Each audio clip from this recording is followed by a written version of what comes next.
Welcome to another episode of the Life Adventurist podcast. I'm Jeni Holly, your host, and this is the place to be. If you want to explore all things spirituality, really get into the edges of spirituality, to be able to expand you out of your comfort zone, have you be thinking about things differently, and maybe even step away from the mainstream as to what you commonly hear out there. So that is my intention with this podcast. Of course, we're going to explore other things like travel and adventure, and of course, the Akashic Records. And I love when I can bring on amazing guests on the podcast. So I do have an amazing guest today. She was actually on this podcast 2 years ago. And so her episode was when I did the chakra series, and it's one of the throat chakra series that she was on there. Don't even worry, you don't have to go back to that one and listen to it in order to be here and present for this one. Just let you know that she's such a powerful guest that I wanted to bring her back. So I'm going to introduce you to her and then bring her here on the screen on YouTube. And then, of course, if you are listening, this is also going on YouTube. So Violetta Pleshakova is a leadership mentor, transformational trainer, and high priestess with a PhD in cultural studies and more than 10 years of experience in facilitating self-development programs all over the world. Violetta runs a modern mystery school called Temple of Starfire, through which she helps rising leaders, spiritual entrepreneurs, and paradigm shifters unlock their soul destinies and impact the world with their light. I have to say that again. Impact the world with their light. Holding the frequencies of depth, liberation, devotion, and beauty. In her approach, Violetta blends together energy work, channeling, intuitive healing, ontological coaching, leadership development, and feminine mysticism. And this was one of the things that I loved about her before, among many things, is that she's a true citizen of the world. So she divides her time between Berlin, South Africa, Amsterdam, and South France. And I'm going to give it a try here. Côte d'Azur. Côte d'Azur. Welcome. Yes, you did it. How did you? Fabulous. Thank you, Jeni, for having me again. Yeah, of course. I'm so glad that you're here. And obviously, all of us can rapidly change and expand in 2 years. So I would love for you to just speak into and share a bit like, who are you? Who are you being? What does like life look like to you right now? Whatever's on your heart, whatever you want to share. All right. So I am still the same me, the one who is deeply devoted to supporting cosmic leaders and the one who is deeply devoted to the path of soul destiny and to the priestess path. However, I'm also a completely different person now, 2 years later, 2 years since our original conversation. And the reason for that is in August 2021, I lost my dear father. He passed away from lung cancer. And that event really turned my life around because it wasn't my first rodeo of going through loss or of experiencing a dark night of the soul. But this specific initiation, just because of how he died, of the lead up to that, of his mystical experiences of soul destiny before he died, and my deep connection with him, because he wasn't just my human father, he was also my soul family, my mentor in a way, my guide now on the soul realms. And that experience, it took me so much deeper into my work. I almost walked away from everything.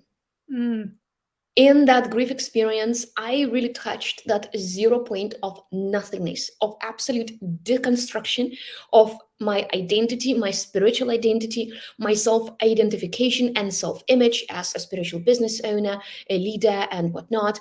I had to let go of everything and surrender to my grief completely and entirely. And it shape-shifted me. It changed me. I feel like something was rebooted in me, and I managed through contemplating walking away from everything. I think when you can let go of that which you hold most dear, then you can actually have it, because when I stripped everything bare and it was just me and God ultimately, I was rebooted, I reconnected with my purpose deeper. And now I can say that for me, soul destiny, purpose, and things like that, they are not just concepts, they are not aspirational. They, in a way, are factual. That's what I can say to you now. I have lived through this big reinvention, this big initiation. And on the other side, I am glad to say that I didn't do a 180. I simply deepened into who I am. I recommitted to my mission, I recommitted to my purpose. And, ultimately, at the core of it all, when I was completely lost and grieving and adrift, I realized that my purpose is the most important thing to me in this world. That, yes, people will die. Yes, there will be loss.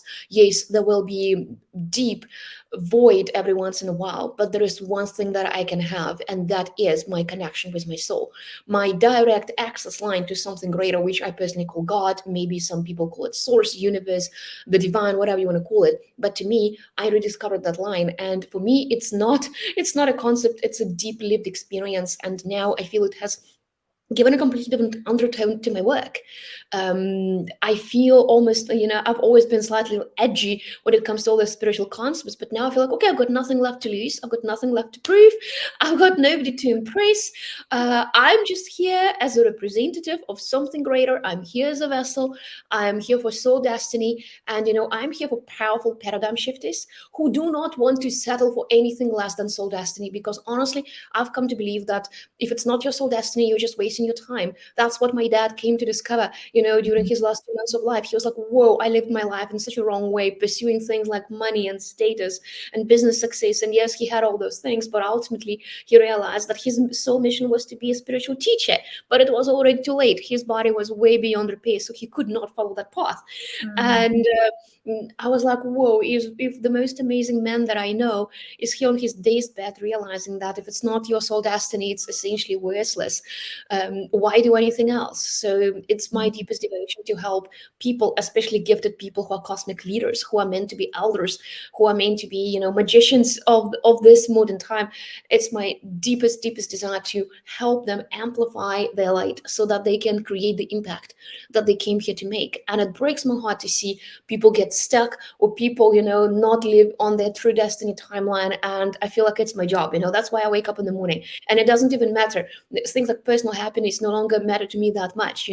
I was like, okay, I was deeply grieving, but I was waking up to do this work. I was ready to do it, even if I was still grieving and still feeling awful inside. This is the type of fulfillment that is just beyond things like a human satisfaction and reaching your goals and stuff like that. That's soul destiny alignment. So that's my very long answer to the question, oh, who am I now? I love it.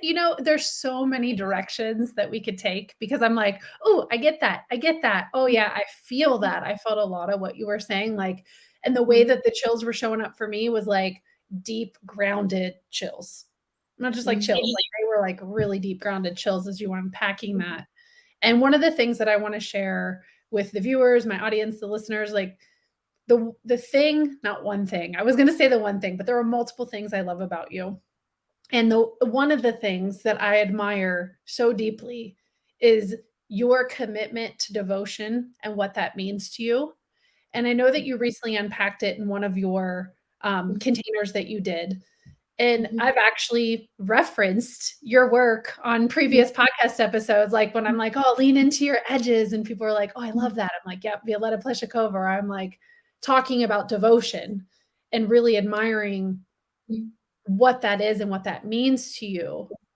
Because what I'm coming to understand and realize is what you said there at the end, right? How we can really connect to our true soul purpose and how some of these 3D things in our life really don't matter as much as we think they do.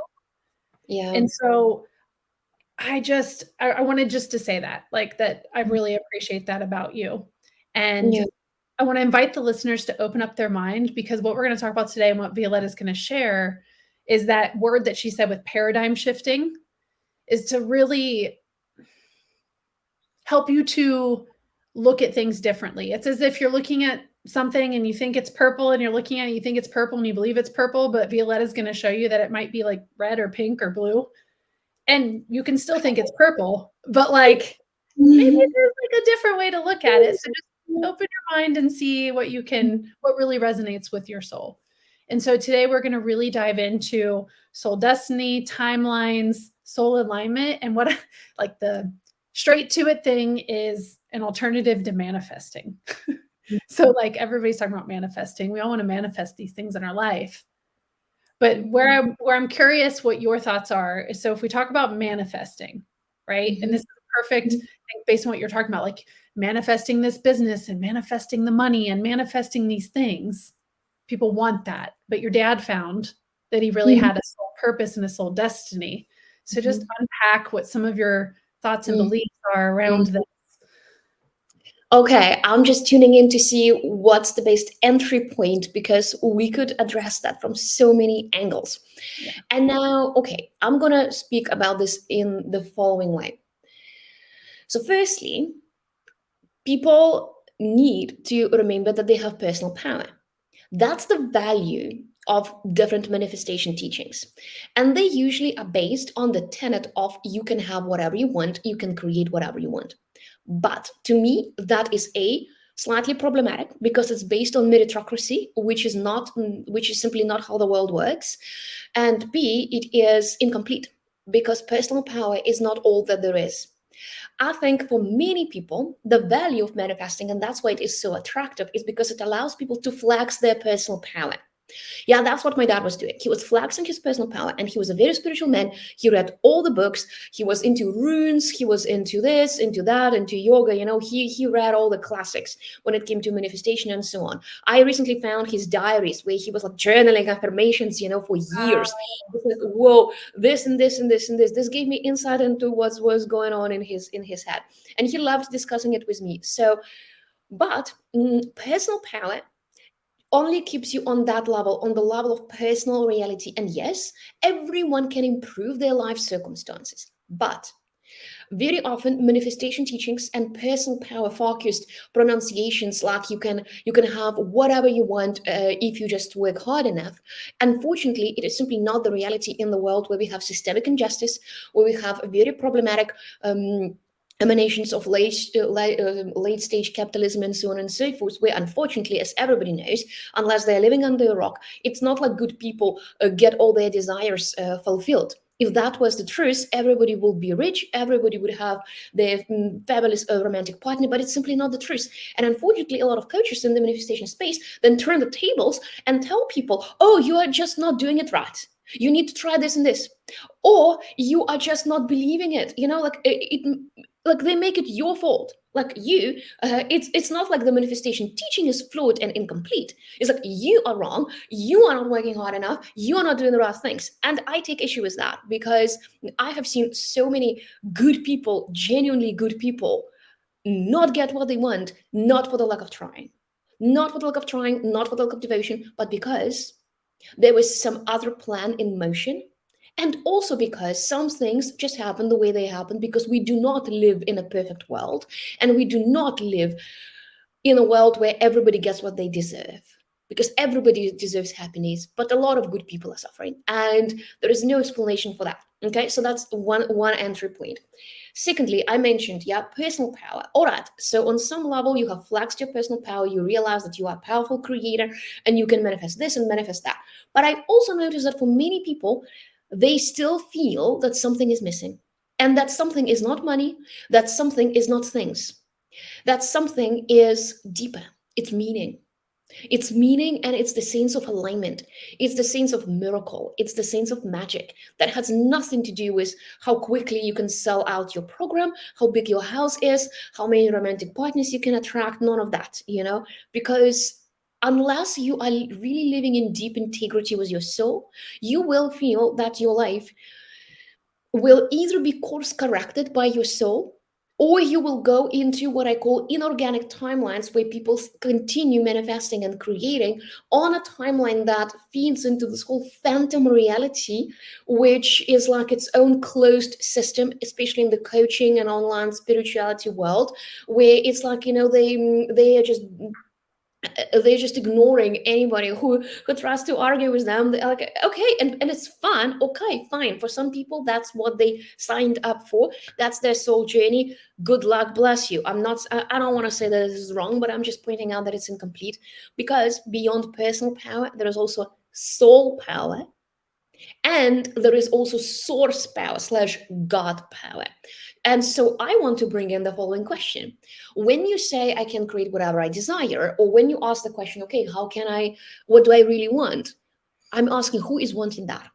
I'm asking, do you as a human self, do you want exactly that which your soul wants for you? And is that aligned with what God wants for you? And if you're triggered by the word God, I invite you to sit with it, because to me, I feel it's very important and very powerful to reclaim the word God beyond religion, beyond doctrine. That for me, I call it God. I want to call it what it is. I don't want to call it source. But again, to each their own, call it whatever you like. And so I invite you to explore each of your desires, pull it up, and just really question, where is that coming from? Is this actually something that my soul wants for me? Is this something that God intended for me? Is this my destiny? Is this my highest timeline? Or is this simply something that my human self was conditioned to desire?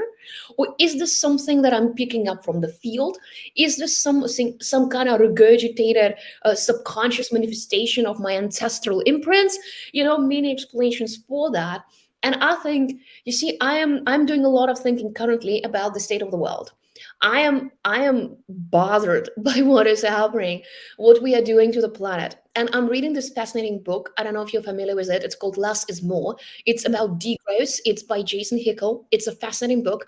It's like I'm undecided whether it's ravishing, like absolutely like ravishing or depressing. Because on the one hand side, I'm like, whoa, this is fascinating. On the other hand side, it's like, whoa, this is depressing. But essentially, he's talking about degrowth, about the fact that we are obsessed with, countries are obsessed with growing their GDP. People are obsessed with how can we be more productive? How can we make more money? But I was like, nobody is asking, what is this doing to the planet? What is the cost of that? And I find that if we link that to what is going on in the spiritual industry and in the coaching industry, we find that some people are so lost in that loop of manifestation that essentially they are creating for the sake of creation. It's almost like you are buying. It's almost like mindless consumerism. But what you're doing is you are consuming your own energy and you are consuming your own life force for creation of things that are actually not needed. And some people will say, "Oh yeah, God wants you to be wealthy." Well, I take issue with that as well. Yes, obviously, I don't believe that God wants anybody to be poor, that God wants anybody to suffer. I totally believe that any spiritual person, any good person is designed to thrive. But my question is, when like, enough is enough? What is truly enough? What is sufficient? What is sustainable? What is genuinely soul powered versus scarcity powered? Because to me, a lot of people get mad. It's like they go into that mad manifestation madness, like it's as if they are on that uncontrollable shopping spree, but just with manifestation. And they get so drunk on personal power that they do not realize that they have reached the goal. They have flexed their personal power muscle. Okay, now you have awakened your power to be a creator, not a victim. Okay, fine, but now, are you going to continue using that for your own personal gratification, or are you going to put that power in service of something greater? And unfortunately, when I look around and I look at businesses, a lot of them present themselves as purpose driven and soul driven. But actually, when you start digging deeper, what you find are those energetics of like, oh my God, I need to have 7 figures, 8 figures just because I can and just because God wants me to be wealthy. Is that really true? Have you asked God? Have you sat with your soul and checked? How does your soul want to use that wealth? How does your soul actually want to express itself? Maybe your soul actually wants quite a simple life where you have enough, where it is sufficient. Again, to emphasize, I don't want for anybody to struggle to pay their bills or have a vacation. I think we all deserve that. I'm not talking about like becoming a nun or living as a complete minimalist in like in a little tent in the middle of the woods. I'm not talking about that. Like, I love me some nice jewelry and a comfortable life. Yeah. Yes, but I'm talking about that. I'm talking about what is your soul, what is your true soul pause and your true soul desire.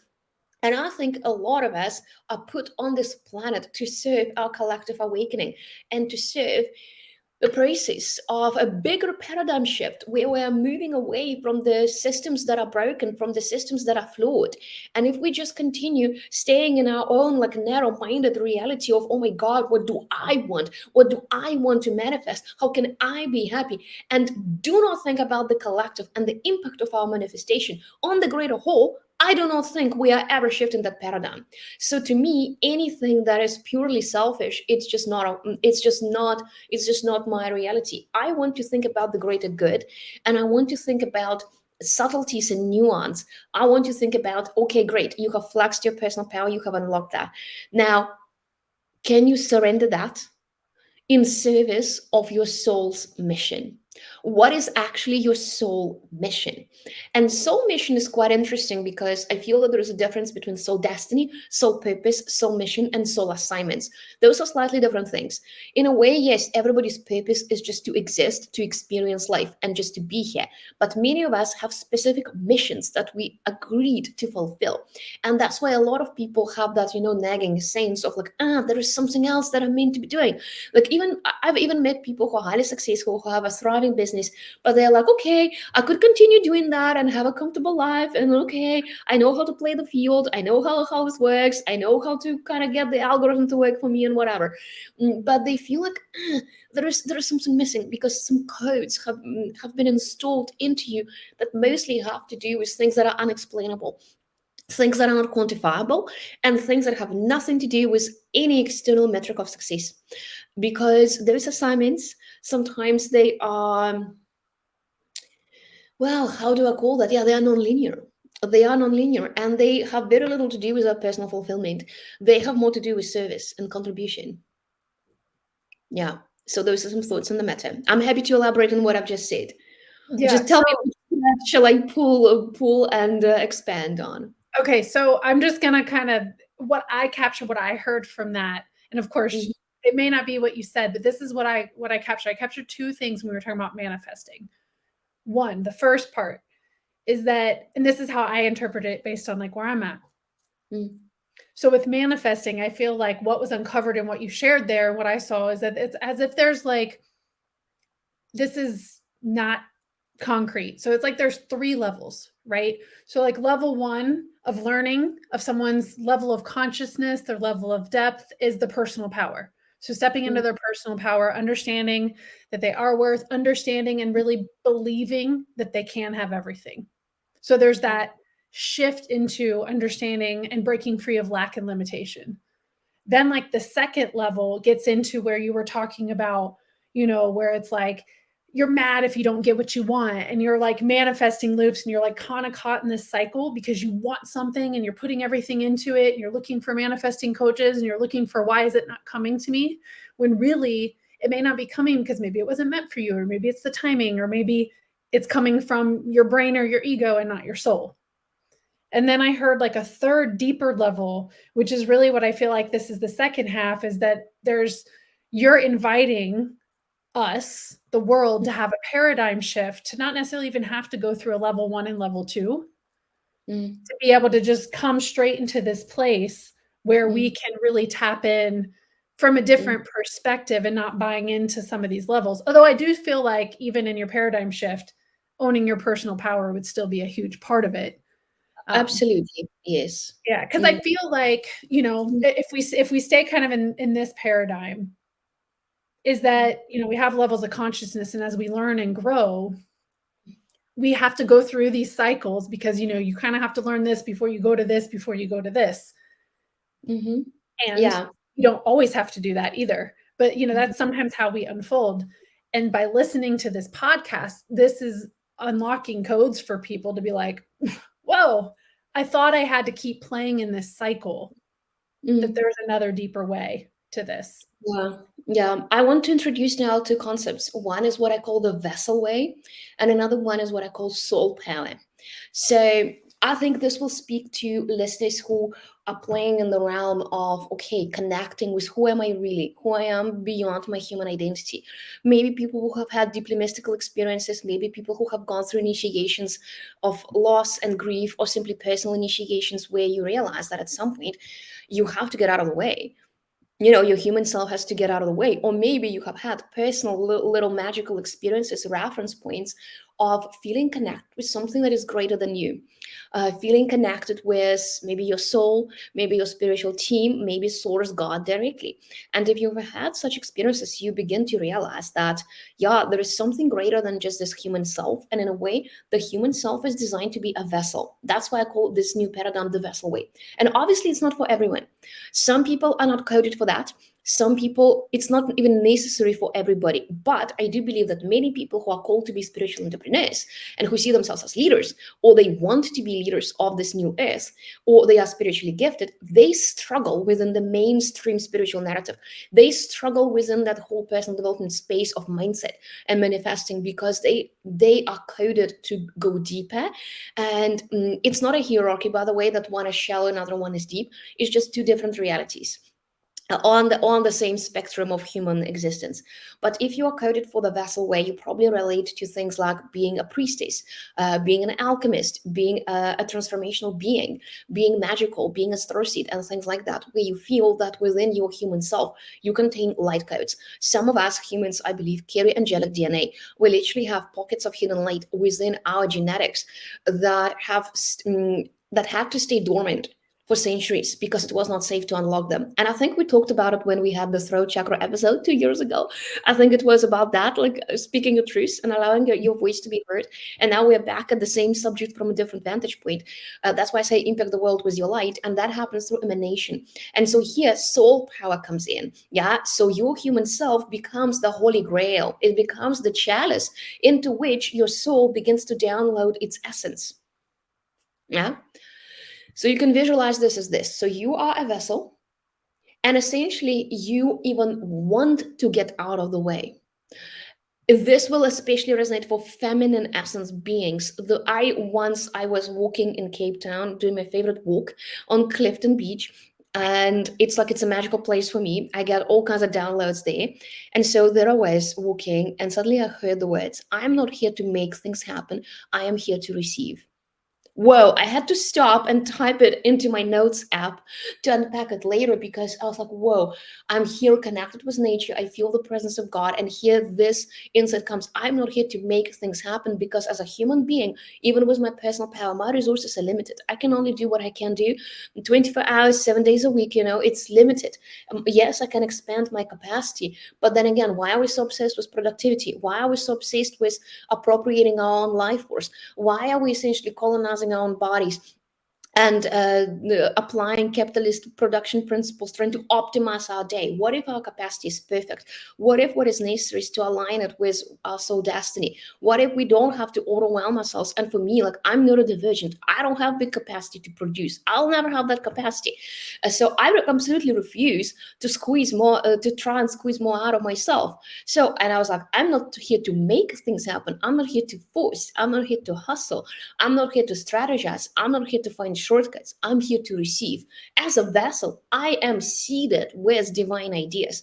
I am seeded with soul truths. I see it like soul fire, star fire. That's why my business is called Temple of Starfire. What is Starfire? It's the light codes of your essence that you are designed to embody. And so essentially, when you just get out of the way with all those human layers, which are beautiful and they are part of it. So we are not talking here about ascension. We are talking about this backwards, actually. We're talking about descension, where your soul comes into the body and you start experiencing it as that merge of, on the one hand side, the genetic light code material that is dormant, that is coming online and starts to activate and emanate from within. It gets merged with that high dimensional soul truth of who you are. And that is how some of your missions start coming to you. So then you are not sitting there and deciding, what do I want? You are not sitting down and trying to figure your business out. Anytime I try to do that, it only gives me a headache. So it's as if my body doesn't like that and doesn't even want to do that. So you get out of the way. You're no longer approaching it off from, it's like, okay, it's just me, myself, and I. How do I maximize myself? You rather lean back into, all right, but show me what you've got, soul. What do you want me to do? How do you want me to use my human skills, gifts, and talents? What light is available to me within my own body, within my own genetics? How can I share this light? And then you enter a realm of co-creation. Yeah. So we're no longer playing in the domain of how can I create what I want. We are playing in the domain of what am I here to co-create. Yeah. Mhm.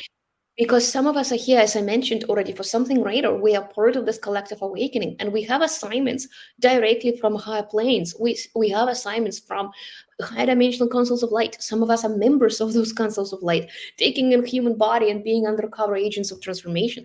So some of us are literally downloading those missions, and some of us volunteer.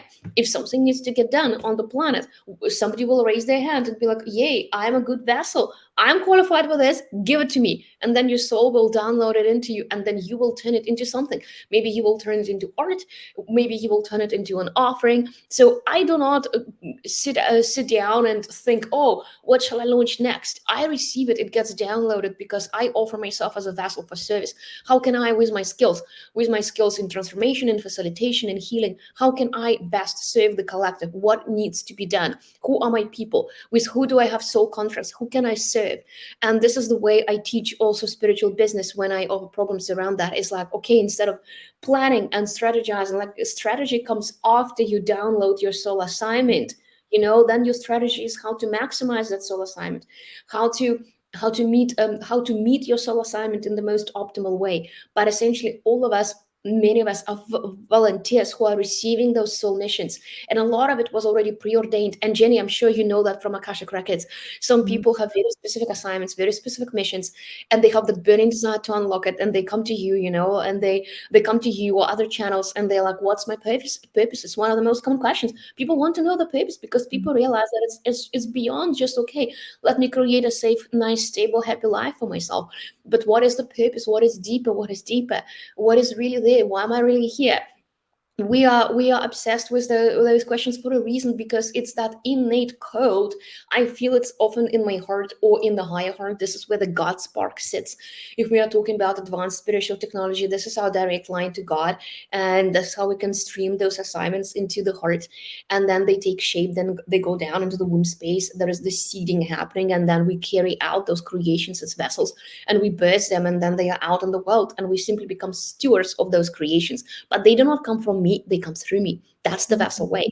When you realize that you are just offering yourself as that clear vessel, and that requires, of course, calibration of your energy. But then you see, you are no longer like sitting here obsessing on, okay, what am I to do? Rather, you become more receptive to, okay, what is mine to do and what is not? What is my soul destiny? How do I align with that timeline, and what is mine to do and what is not mine to do on that timeline? And how can I be in devotion to that? That's kind of the big picture of what is happening from that perspective. Yeah, I see, what I'm coming in contact to, and what I love about this conversation where I'm at now is the way I'm receiving what you're talking about is I can see how all the pieces come together. Whereas like when we met 2 years ago and I did that series, that chakra series with you and other guests, I feel like I was receiving like, oh, I want to learn from this person. So I'm receiving, and of course I want to learn, but I feel like I'm receiving in a whole different way. And so here's what I mean by that is as you're talking about that, I'm noticing that what I'm seeing and what I'm coming in contact with is a lot of people who are in the really wanting to figure it out from a mental standpoint. What am I doing? What is my soul destiny? What is my soul purpose? What is my soul mission? What is my soul assignment? And so Mm-hmm. when they come to me with the Akashic records, they're asking. And so here's why I wanted to ask you back, because I know you've worked with the records and with what you're talking about, this vessel way, is that if someone's in that energy of the brain really wanting the answer, Mm-hmm. I find that through the readings, at least the way that I've experienced it so far, is that they don't always get what they want, they get what they need. And so I feel like as you shift into the work that you do, as people become more willing to receive the vessel way, more willing to trust, more willing to let go of like needing to know all the answers from a mental perspective, then receiving more clearly the soul destiny's purpose, mission, and assignments would be more clear in a Mm-hmm. in a conversation like that, in a Akashic records or anything, even if you're just sitting with yourself, God, Mm-hmm. higher self. I love this. Oh, I so agree with you, Jenny. Yeah, I think in any transformational container that is held in devotion to soul truth, People will always receive not what they want, but what they need, because sometimes we don't know what we need. And Mhm. also, something was coming through as you were speaking. If I were a client, yeah, if I was sitting here trying to figure out my mission, my purpose, I would ask a slightly different question. I would not ask, what is my purpose? I would ask, what do I need to get out of the way in order for my purpose to become obvious? That's what I would ask, because technically, see, I see everything very much in the space. And what I see, and here we're coming back again to the chakras, a lot of people have different veils installed, blocks, implants, etheric implants, and various interference devices and technologies. Many of them are not even from this life, they can be from past life or intergalactic, because there are forces in this world that are not interested in light work as being activated, and that is just all very real. So I would start looking at what veils need to be lifted, what needs to be removed and cleared out of the way for the channel to be accessible and clear. Because essentially the vessel way, it's a way of life. It's not soul destiny, is not a language template. It's not information, it's energy and it's a presence. Soul destiny is the highest path your soul intended for you to walk, but the path gets uncovered as you walk. Soul destiny is not a 5-year plan. And even soul missions, sometimes they are given to us in little drips and trickles of little bits, tick, tick, tick, tick, tick, soul whispers and breadcrumbs and whatever. That's how it unfolds. And so essentially, it's not about what is my purpose and how I have it, how can I make it uh, more tangible. Yeah, so it's not about cognition, it's more about being. So it's ontological. Ontology is the science of being, and I'm trained in ontological coaching. And so ontology essentially is the science of being, understanding who do I need to be. It's not even about doing your purpose, it's more like being your purpose, being on mission, being on that correct timeline, being on that path that my soul intended for me to walk, without needing to understand the path, without needing to define the path. Because sometimes when somebody asks you, okay, but what is your mission, you will be able to feel the presence of your mission. And it's a particular collaboration in your field, and people can sense that. You can sense when somebody is on mission, and you can sense that no matter what the job is. Personally, I'm always greatly delighted by seeing that in everyday life. And there is a huge, like, there is a world of a difference if you go to a cafe and there is a barista who is making you this coffee begrudgingly just because they need a side job, versus Mhm. sometimes you'll see a barista for whom coffee is their life purpose. It is their mission to make the world better through creating magnificent coffee. And you can sense that, like it's in their eyes, it's in their attitude. And it can be with simple people who are doing simple jobs. A farmer who is really living their purpose, growing those flowers. And that is the energy, that's the emanation. And when everybody is on their correct timeline, on their correct place, the world starts to work. There is more flow. And again, to come back to where I started, the way to do that is, I'm a big fan of energy clearing. I always say most people, they don't need a strategy, they need an exorcism. They Mhm. don't need a mindset tweak, they need a good exorcism, because they're just their energy fields are polluted, and it's very hard to hear your guidance and very hard to receive this direct download of your soul stream if you are too busy interfacing with different superficial layers, or if you have never actually done a thorough energy cleanse, which can be a game changer. I mean, hello, like, there are a gazillion of techniques. You can go on YouTube and Google energy clearing and just find Mhm. whatever resonates with you. There is no one way to do it. But just as long as you maintain that energetic integrity and sovereignty, and you decide, okay, I want to build a relationship with my soul, I want to start understanding who am I really, I want to be moved onto my soul destiny timeline, you can literally sit down with yourself and express it as a very simple prayer and being like, God, I do not understand what my purpose is, I do not know what my destiny is, but please lead me to it. Please Mhm. turn me into somebody who is living their destiny.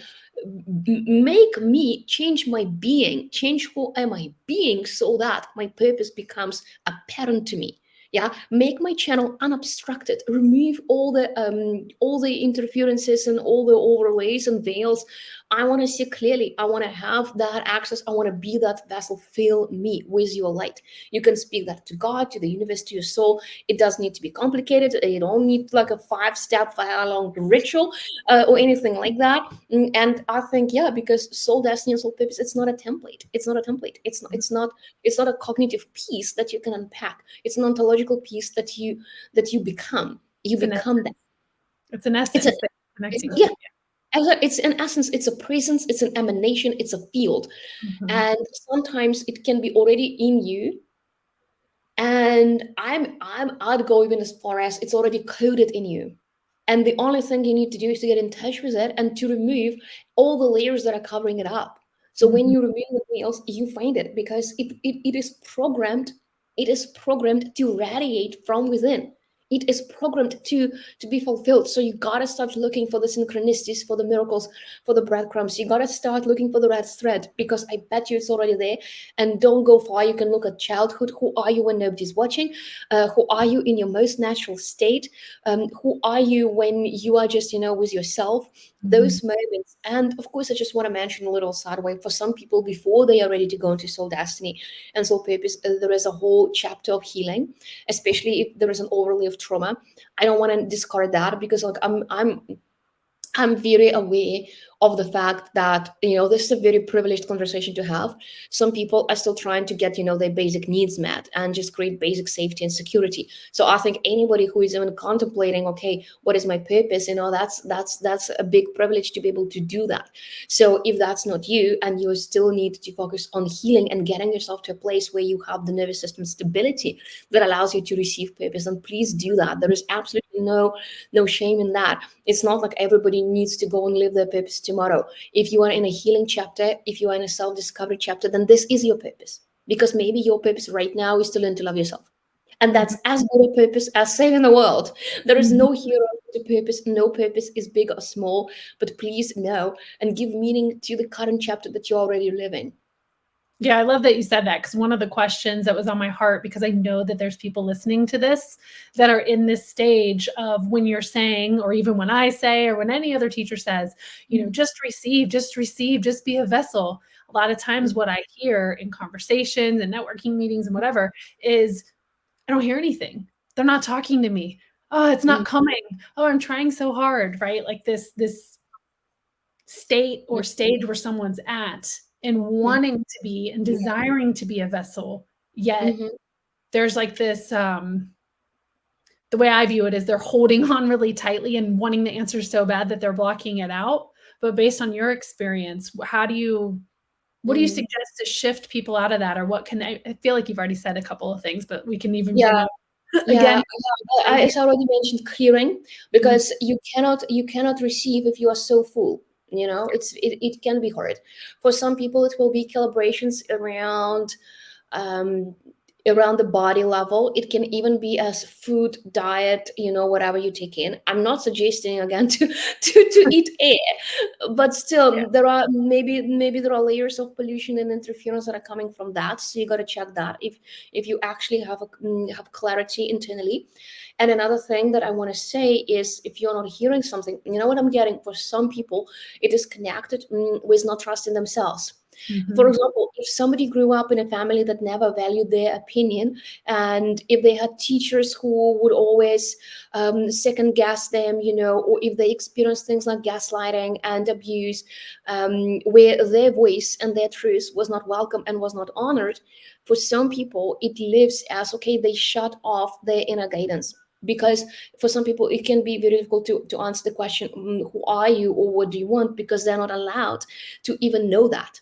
So that would be the first thing to do. And I would highly recommend seeking out support in forms of therapy or something that resonates with you, any modality, where first you build a relationship with yourself. Before you Mhm. build a relationship with soul and God and whatever, the first relationship is always with yourself. Do you trust yourself? Do you hear yourself?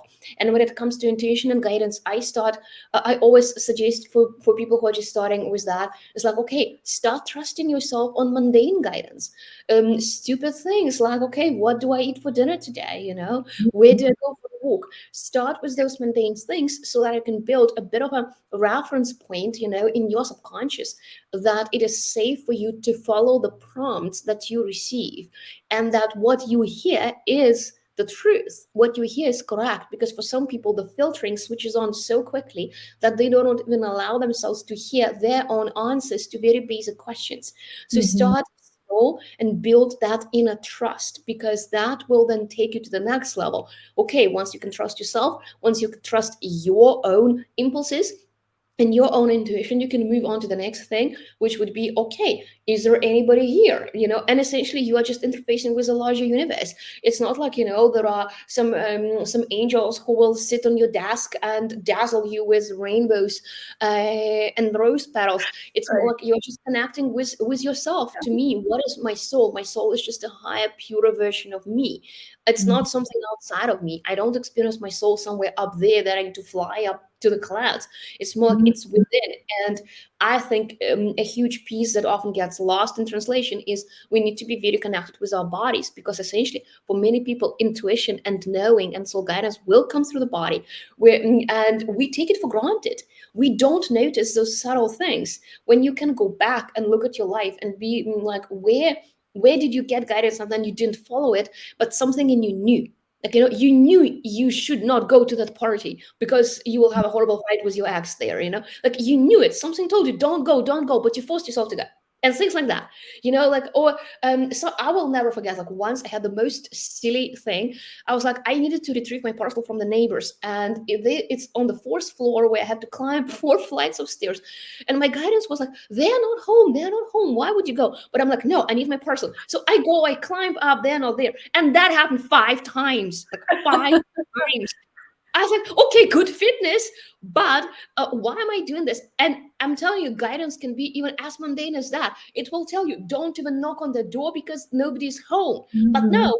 we do it because we think, okay, that's what I'm supposed to do. It's a logical thing to do. It's Yeah. a natural thing to do. So start trusting your body and your impulses and start noticing, how is guidance showing up for you on a day-to-day basis. It does not have, do not start with what's my sole purpose. Start with simple things. Yeah, I love that. And you know what I had wrote down before and that I was starting to see this all come together. I'm just going to share this briefly because what was downloaded with me that I'm going to be launching at the end of July, July 25th, is 7 Weeks of Magic is like the fun name of the container, but it's really about helping people to trust themselves and build that self-trust and to strengthen their intuition and embody their divine path. And it's all going to be led by the Akashic record keepers.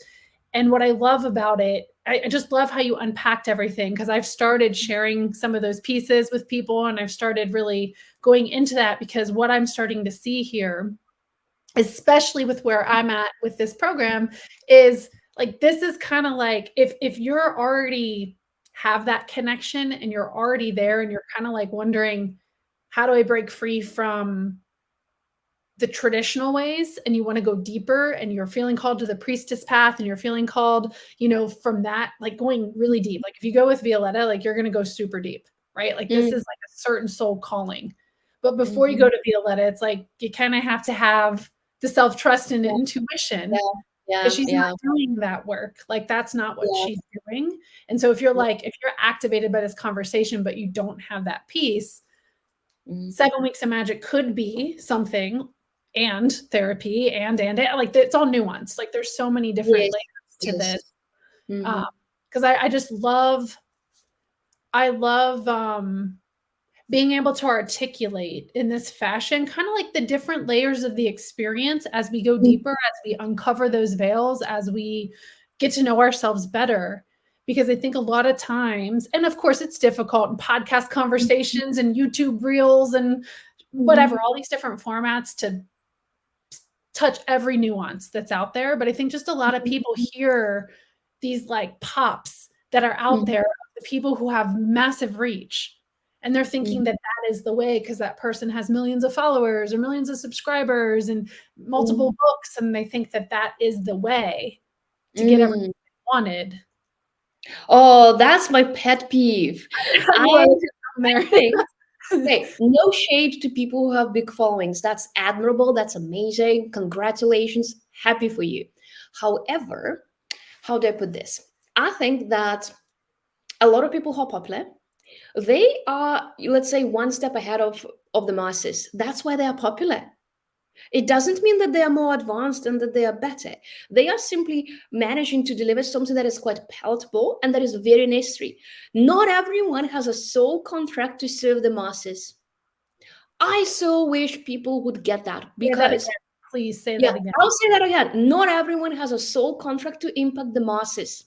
And some soul contracts are very nuanced and very niche. My soul contracts are quite niche. I know that I will never have a big following, and I don't even want it. My Mhm. nervous system is not built for that. I don't care. Like, I started a new Instagram account recently. I have like 531 followers as of today. Does that mean that I am not good enough? Absolutely not. I know I'm amazing at what I do. I have solid, rock solid confidence in my work. But and you know what? It's very funny because I have 500 followers, but I always manage to sell out my offerings. And there are people with 5,000 followers who struggle. I've had clients who have like 10K followers, but they struggle to get clients. So it says nothing about anything.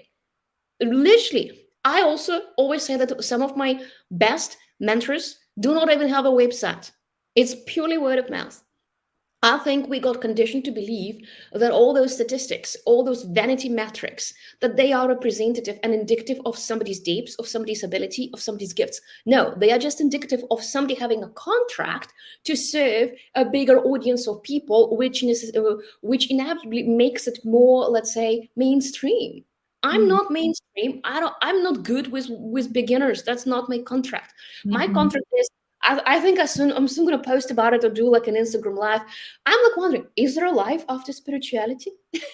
Yeah. After you've done this work for 10 years, for 20 years, what next? Because a lot of people, they have already got the basics dialed in and they wonder, okay, but what is next? Yeah. And then what comes next are your nuanced soul contracts, and what is next is your co-creation with God, and what is next are the edgy assignments that very few people want to sign up for, because everybody wants fame, everybody wants 6 figures in 6 days, everybody wants a shortcut.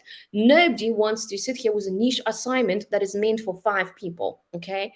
But I'm here for it. I want edgy niche assignments. I create quite edgy niche programs that are meant for very specific categories of people. And for me, this is, like some of us are here to fill in the gaps that never get addressed by mainstream spirituality, mainstream personal development, simply because it's not their contract.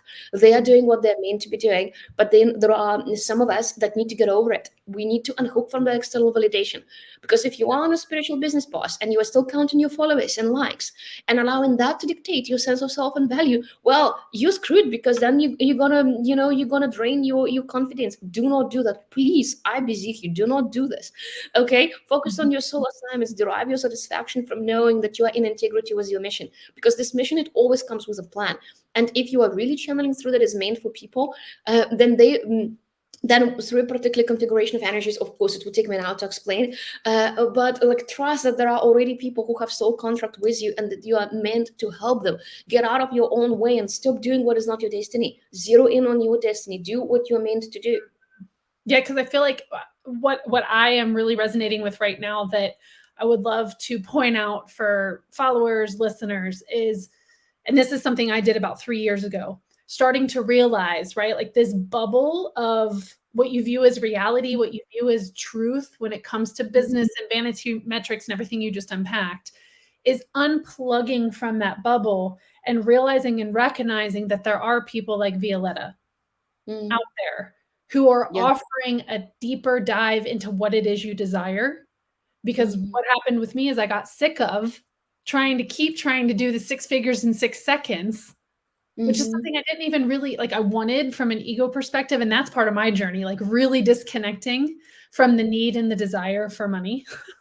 And I yeah. keep like getting the messages to continue. But if I stay in that bubble, if I stay connected to that bubble, it's Mhm, easy for me to fall into that, the marketing and the um, mm, excitedness and the palpability of what that promise is, versus really yeah. stepping out and being willing to step into a vessel container like yours and going, okay, Mm, yeah, I want the money, but how can I be okay with, and how can I let that go and be okay with receiving, co-creating, aligning, and be Mhm. okay with manifesting in a way that's very different than maybe what my friends or family are talking about. Yeah, well, and I think that's very brave, that's very brave to be an outlier. It's very brave to exit certain social circles lovingly, love those people, love their journey, but realize that your journey is not the mainstream one. Your journey is not the highway. Your journey is a little path in the woods that only very few people walk. And I'm here for that. I'm not here to um, find my seat at the table. I'm here to build a completely different table, my own picnic in the woods, as I call it, just because that is my soul expression. And I think here we're touching upon, such themes as belonging. People want to belong. People want to belong to a certain social circle. They want certain validation. And for me, I've always been a loner. And how I explain it is, it's not like I'm so confident in stuff. It's more like I've got nothing left to lose. I've got no reputation to maintain. People already made fun of me in school, I've got no reputation to maintain. I don't care what they think because they already laughed at me. What else can they say that I haven't heard before? Mhm. But again, that's maybe my neurodivergence, but I don't really have massive desire to belong. I do not identify through social circles, through belonging and stuff like that. And I think instead of following the trends, it's more like be the trend. Can you be the trend? Can you honor, like I would put it like this, can you honor the magnificence and the majesty of your soul? Can you respect that enough to unhook from everything else? Because that is enough. That's how you stop feeling not good enough, by realizing that your soul is enough.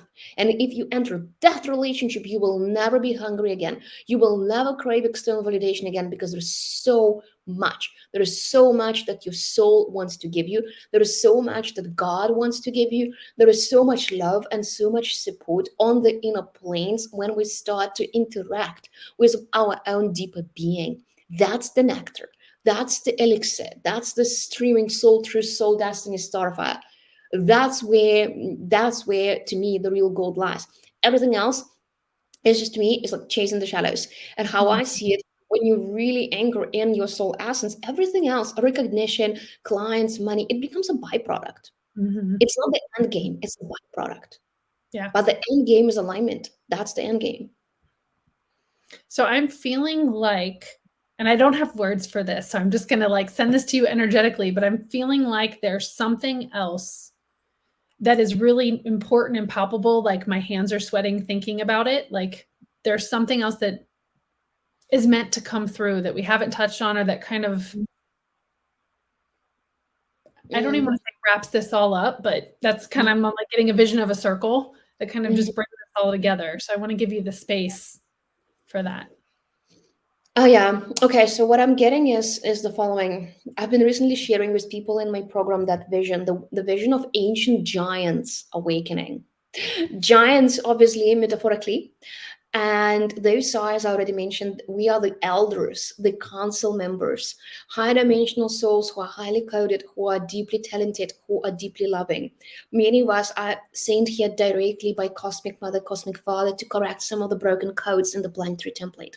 And if it is you, if you're getting chills or some kind of reaction to my voice as I'm saying this, please take this seriously. Take this seriously because it is a very ancient contract. Many of us have been waiting literally for lifetimes to do this. And it's not just some, woo woo, fluffy spiritual speak. It's real. It's very real. You will feel it in your bones. You will feel it in your body. And again, just drop out of your mind, drop out of your mind down into your body and see how my words impact you now. And I feel now that it's really pivotal that we stop chasing the shallows, that we draw our power out of the external back to the internal, because yeah, many of us had lifetimes of distraction. We entertained all those various manifestation paradigms, external fulfillment and validation paradigms, but that was taking us away from our true timeline and true mission. And so what I'm getting is, everyone listening, you are listening to this for a reason. And so I ask you, not just invite, but I ask and request of you that you drop deep into your own beingness and you start communing with yourself, and you ignite that flame. You say yes, okay, game on. Even if I don't know what it's meant to turn into, there is this awakening of something deeper. Many of us are receiving high dimensional braiding even walk in from our high dimensional soul aspects. It's downloading into us. So do not resist that. Take that, because this will be the new world, this will be the new reality, and we have to stop getting distracted. We have to zero in on what is real, what is true, who we truly are. And it's not a new idea that you have about yourself. It's not really like a new concept or something. It's a new way of being. And it's not even a new version of you. No, it's more like it's an unlocking and a remembrance and a reactivation of something that you have always been, but it was dormant, and now it's coming online. It's going to awaken from within, but you gotta be willing to engage with that. So you gotta enter into that deeper relationship with yourself, go into the innermost sacred chamber of the temple that is you, and there you will find that essence. So those are my final words. Mm, that's perfect. I feel like the energy of completion Yeah. with what we talked about and what we explored. And I know, like you said, and I trust that those who are having the tinglings, or having the callings, or having feelings, or having like the resonance with Violetta. And instead of the typical, like, how can they contact you? I feel like there's like a different, like, what is your invitation for those who are feeling that? My invitation is find me in the fields, find me in the quantum, wave at me, say hello, and see what unfolds. And I mean, on the human level, come follow me on Instagram, join my newsletter list. We can start chatting and connecting as humans. That's my invitation. Welcome to my world. But definitely, I'm inviting you to wave at me in the quantum, and I will feel that energy. I think a lot of us actually talking on the inner planes. Very often, we talk to our mentors first on the soul level, and then they crystallize in our physical reality. We suddenly find them on social media, or we hear from a friend and stuff like that. So just wave at me, and all the links are obviously in the show notes with regards to connecting in that human reality. I'm very happy to hear your feedback and to hear from you. But ultimately, I'm saying hello back, okay, to whoever is meant to connect with me and receive from me. I'm saying hello to you. If we have work to do, come find me. I'm available. It's like, for me, I'm very chill with all kinds of invitations. It's like, if you know that there is something I am destined to give you, I'm very happy to give it to you. But I'm not gonna go chasing you. I'm not going to convince you that you need me. You need to be self-led and sovereign enough to realize that I have something to offer you, and then send me a message and say, hey, I feel you have something for me. Let's discuss what it is. That's my invitation. Yeah, I love that. And even just if you're called and you just kind of get in her quantum field and in the human energy field and on Instagram, it's like she's always going to make you think. She's always going to help draw things out of you and help you to really go deeper. Thank you, Jeni. You're so kind. Of course. Well, I'm so glad that you came back to visit. I'm grateful to have spent this time with you. And I mean, paradigm shifters unite. It was like a very like superhero. Like Yes. Yes. See you in the field. yes, of course. Well, thank you. Bye, Violetta. Bye, guys. Thank you. Thank you. Bye.